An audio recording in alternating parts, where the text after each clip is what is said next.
आज पुण्यात आम्ही बर्फ पाहिला आणि बर्फात स्केटिंगही केलं. हे प्लेस आहे ice skating Arena at walls of millennium Wakad. सहज गेलो होतो फिरायला आणि भन्नाट एक्सपिरियन्स घेऊन परत आलो. फर्स्ट टाइम आईसवर उभं राहिलो. बूट तर काय विचित्रच, एका लाईनवर कसं उभं राहायचं हेच कळेना. त्यात ते पण बर्फात. असं म्हणत म्हणत बूट घातले आणि आईसवर गेलो. ट्रेनर्स होते म्हणून जरा कॉन्फिडन्स आला, पण खरं सांगायचं तर आतून फुल लागली होती. पहिला पाऊल टाकलं आणि बॅलन्स एकदम गायब. तेव्हा कळालं दुरून डोंगर साजरे बाबा. व्हिडिओ मध्ये सगळं क्यूट क्यूट दिसतं, पण ऍक्च्युअल मध्ये बर्फात घाम सुटायला लागतो. पण पहिलं 10-15 मिनिटं ट्रेनरने मस्त गाईड केलं. सपोर्टला तर काय हे डॉल्फिन महाराज होतेच. मग हळूहळू जमायला लागलं.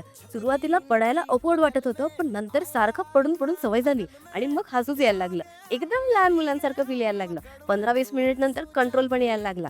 मग ऍक्च्युअल स्केटिंग एन्जॉय करायला लागलो आणि एकमेकांना सपोर्ट करत करत फुल टू धमाल. आणि तेव्हाच ठरवलं की इथे पुन्हा एकदा यायचंच. एन्जॉयमेंटसाठी आणि हटके एक्सपिरियन्ससाठी परफेक्ट ठिकाण आहे. समथिंग डिफरंट, समथिंग भन्नाट. एकदा तरी नक्की ट्राय करा, कारण फर्स्ट फॉल नंतरच रिअल फन स्टार्ट होतं.